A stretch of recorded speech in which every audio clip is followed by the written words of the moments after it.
ম্যাচের সূচনা লগ্ন থেকে রিয়াল মাদ্রিদ যেইভাবে ফুটবল খেলেছে প্রথম ৪৫ মিনিট দেখার পরে আপনার মনের মধ্যে একটা আতঙ্ক বিরাজ করছিল না যে রিয়াল মাদ্রিদ আজকে জিততে পারবে? তো তার কারণ গোল তো একটা অলরেডি খেয়ে গেছে। তো সেই জায়গা থেকে নতুন করে ম্যাচে ফেরার জন্য যেই রসদটা দরকার ছিল সেই রসদের কি কোনো প্রকার ঘাটতি পেয়েছেন? ভিনিসিয়াস জুনিয়রের গোলটায় আপনি হয়তোবা তৃপ্তি খুঁজে পেয়েছেন, কিন্তু দিন শেষে ওই যে এলোমেলো ফুটবল, অগোছালো ফুটবল, কন্ট্রোললেস ফুটবল, এই জায়গাগুলো যখন আপনি চোখ পেতে দেখবেন তখন আপনি নিজেকেও অনেক সময় কন্ট্রোল করতে পারবেন না যে এইভাবে ছন্দে ছন্দে ফুটবল খেলা রিয়াল মাদ্রিদ হঠাৎ করে কেন এভাবে ছন্দপতন। টায়ার্ডনেস প্রত্যেকটা প্লেয়ারের শরীরের মধ্যেই আছে, সেটা নিঃসন্দেহে, কিন্তু এত মিসপাস, এত আজে বাজে ফুটবল আপনি রিয়াল মাদ্রিদের খেলা দেখার জন্য যখনই রাত জাগবেন তখন এই ধরনের পারফরমেন্স আপনার সামনে আসলে আপনি অনেকটাই মনক্ষুণ্ণ হবেন, দুঃখ পাবেন। তবে একই সাথে আপনি দুঃখ পান আর না পান, আজকের ম্যাচে অন্ততপক্ষে ফুটবল জিতে গেছে। তার কারণ ওসাসুনা যেই ধরনের ফুটবল খেলছে, রিয়াল মাদ্রিদ যে স্ট্যান্ডার্ডের ফুটবল খেলে থাকে, এইটা কেমন যেন কপি পেস্ট ওসাসুনা আজকে খেলেছে। ঘরের মাঠে দর্শকদের কাছ থেকে যেরকম সাপোর্টটা দরকার ছিল ঠিক সেইভাবেই খেলেছে। আপনি দেখুন প্রত্যেকটা কাউন্টার অ্যাটাকে রিয়াল মাদ্রিদের চেয়ে আপনার ওসাসুনা সব থেকে বেশি ভালো করেছে। কোনো একটা ভুল সিদ্ধান্ত কি আপনি ওইভাবে বলতে পারবেন যেটা পেনাল্টি ছিল? সেটাও অবশ্যই একটা যৌক্তিক পেনাল্টি ছিল, এতে কোনো প্রকার সন্দেহ নেই। কিন্তু সেকেন্ড গোলটা ওসাসুনা যখন পায় তখন ওই জায়গায় আসলে কালপ্রিটটা আপনি কাকে বলবেন? যে ওই সময় অর্থাৎ ৮০ মিনিটের পর থেকে ৯০ মিনিট পর্যন্ত বা ৮৫ পর থেকে ৯০ পর্যন্ত বল পাচ্ছে এলোমেলো, ফুটবল বল পাচ্ছে এদিক সেদিক মেরে দেওয়া, গ্রামগঞ্জের খেলাটা আসলে যেভাবে আপনি দেখেন যে পেয়েছি ধুমধাম করে এদিক ওদিক মেরে দাও, এই ধরনের ফুটবলকে আপনি রিয়াল মাদ্রিদের কাছ থেকে আশা করেন? নিঃসন্দেহে না। রাউল অ্যাসেন্সিও যখন বলটা পাইলেন তখন ওই যে মিসপাস, সেই মিসপাস থেকে তিনি পেছনে ছিলেন, ওসাসুনা সামনের দিকে এগিয়ে গেল, পেছন থেকে উঠে গিয়ে সেই বলটা ব্লক করা বা ওই ম্যানকে ট্যাকেল করার যথেষ্ট সুযোগ ছিল রাউল অ্যাসেন্সিওর কাছে। দুইটা জায়গায় তিনি ফেলিওর হলেন এবং রিয়াল মাদ্রিদকে অন্ততপক্ষে একটা পয়েন্ট তো হারান নাই, মূলত বলা যায় যে সেই জায়গা থেকে যদি ড্র হতো তাহলে একটা পয়েন্ট অন্তত পক্ষে থাকতো, কিন্তু সেটার কপালে আর হলো না, এক প্রকার ঝাঁটার বাড়ি হলো। ঝাঁটার বাড়ির কথা কেন বললাম? দেখুন, রাউল অ্যাসেন্সিও যখন মাঠে নামে তখন এয়ারে বিট করার প্রবণতা প্রতিপক্ষের বেড়ে যায়। তো এই জায়গাটা নিয়ে কি আসলে কাজ করার খুব দরকার না? আপনি খেয়াল করে দেখবেন যে ওসাসুনা কিন্তু বারবার সেট পিস করে গোল দেওয়ার চেষ্টা করছিল কিংবা এয়ারে বিট করতে চাচ্ছিল। ডেভিড আলাবার জন্য একটু বেঁচে যাওয়া গেছে, কিন্তু রাউল অ্যাসেন্সিওর ওই ঘাটতিটা নিঃসন্দেহে আপনি পূরণ করতে পারবেন না। কামাভিঙ্গার কাছ থেকে আজকে অ্যাবসলিউটলি বেটার পারফরমেন্স আপনি, আমি বা কেউ দেখিনি, বা আমার চোখে হয়তো বা আমি ভালো দেখিনি, আপনি দেখেছেন কিনা জানাবেন। আর্দা গুলারের কাছ থেকে যেই ধরনের পাসটা দেখার অপেক্ষায় আপনি আমি থাকি, ওই জায়গাটা আমরা আসলেই পাইনি।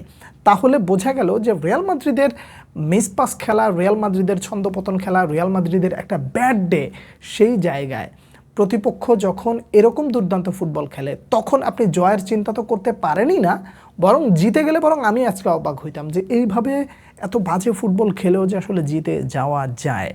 এটাই বলতাম একদম শুরুতে, এটা দিয়ে শুরু করতাম যে এত বাজে খেলেও কি আসলে জিতে আসা যায়? কিন্তু সেটা না, বরং ওসাসুনা বেটার ফুটবল খেলে তারা গুরুত্বপূর্ণ ৩ পয়েন্ট পেল। এখন ওসাসুনার এই জয়টা শুধু ওসাসুনার না, এই জয়টা কিন্তু বার্সেলোনারও এক প্রকার। তার কারণ পরবর্তী ম্যাচে বার্সা কি করবে সেই চ্যাপ্টার আলাদা, খেলবে নিজেদের ঘরের মাঠে, প্রতিপক্ষ তুলনামূলক ছোট, তো তারপরেও সেখানে বার্সেলোনা একটা ভালো জয় পাবে এটা প্রত্যাশা করাই যায়। তো ওই জয়ের পরে রিয়াল মাদ্রিদ তো আর লিগ টেবিলে নিজেদের জায়গায় অক্ষত থাকছে না, বা যে জায়গাটা তারা ছিল এতদিন সেই জায়গা থেকে কিন্তু সরে গেল বা যাবে। তাই বলা যায় যে ওসাসুনা যে ধরনের ফুটবল খেলেছে, দিন শেষে জয়টা পেয়েছে, এই জয়টা শুধুমাত্র তাদেরই নয় বরং একই সাথে জয়টা বার্সেলোনারও। তার কারণ এই জয়টা, ওসাসুনার এই জয়টা বার্সেলোনা আসলেই খুবই এনজয় করবে, এতে কোনো প্রকার সন্দেহ নেই। ভিনিসিয়াসের কাছ থেকে যেই ধরনের প্রত্যাশা আসলে আমরা করি সেই জায়গাটায় তিনি একটা গোল পেয়েছেন বিধায় হয়তোবা অনেক কিছু ঢাকা পড়ে যাবে, কিন্তু ওই যে কথা বলা, ওই যে বেশি কথা বলা, ওই যে ওভার রিয়্যাক্ট করা, এই জায়গাগুলো নিয়ে আসলে আর কবে ভিনিসিয়াস কাজ করবেন? এই যে আজকে একটা হলুদ কার্ড খেয়ে বসে থাকলেন, যে লা লিগায় একটা জায়গায় যাওয়ার পরে আপনি যখন এই ধরনের পড়বেন, আপনার হাতে আবার আর্ম ব্যান্ড রয়েছে, সেই জায়গায় আপনি এই ধরনের মানে কথাবার্তা বলাবলির কারণে এই ধরনের কাট খাওয়ার তো কোনো প্রয়োজন পড়ে না।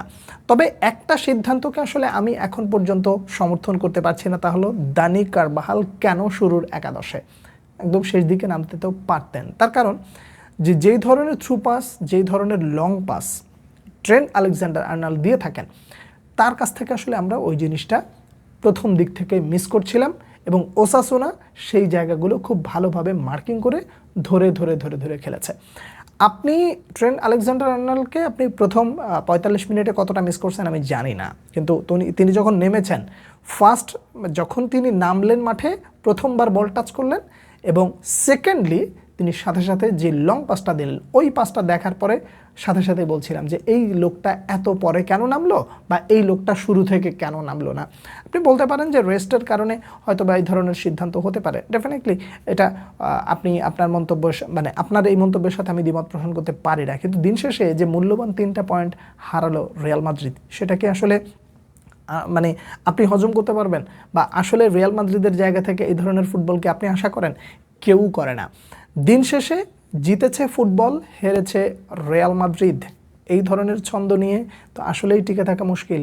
এরপরে আবার গুরুত্বপূর্ণ যে ম্যাচগুলো রয়েছে, সেই ম্যাচের জন্যও তো রিয়াল মাদ্রিদকে অপেক্ষা করতে হচ্ছে। তার কারণ প্রতিপক্ষ, আপনি আজকে যেই ধরনের ফুটবল খেললেন অর্থাৎ ওসাসুনার বিপক্ষে, একই ধরনের ফুটবলটা নিশ্চয়ই আপনি বেনফিকার বিপক্ষে খেলবেন না। চ্যাম্পিয়ন্স লিগ মানে রিয়াল মাদ্রিদ একটা অন্যরকম ছন্দে ফিরে আসে, সেটা ঠিক আছে, কিন্তু এই ধরনের পারফরমেন্স বা এই যে ব্যাড পারফরমেন্স, এইটার ইফেক্ট যদি থেকে যায়, তাহলে বা কি বলে বেনফিকার বিপক্ষেও একটা আজে বাজে জিনিস হয়তোবা আমরা দেখতে পারি। কেন হয়তোবা বললাম, তার কারণ হলো যে এখান থেকে হেরে গিয়ে এই জায়গাটা রিকভারি করাটা আসলে খুব ইমার্জেন্সি হয়ে পড়েছে। আজকে যদি জিতে যেত তাহলে একটা ফুরফুরে মেজাজ থাকতো। দেখুন, এতে কোনো সন্দেহ নাই যে আজকে কিলিয়ান এমবাপেরও একটা ব্যাড ডে ছিল। কিলিয়ান এমবাপে যদি আজকে অন্ততপক্ষে যে মিসটা হয়েছে, এই মিসগুলো যদি তিনি না করতেন, তাহলে অবশ্যই ভালো কিছু আশা করা যেত। দিন শেষে প্রত্যেক দিন প্রত্যেক ফুটবলার ভালো করবে না, এটাই স্বাভাবিক। তবে ওসাসুনা যে ধরনের ফুটবল খেলেছে, তাতে করে তারা জয়টা ডিজার্ভ করে। আমি যা দেখেছি তা আপনার সামনে তুলে ধরলাম। আপনারা কে কী দেখেছেন, কে কী ভাবছেন, অবশ্যই জানাবেন। পরবর্তী ভিডিওতে আবার দেখা হচ্ছে, সেই পর্যন্ত অনেক অনেক ভালো থাকবেন। আল্লাহ হাফেজ।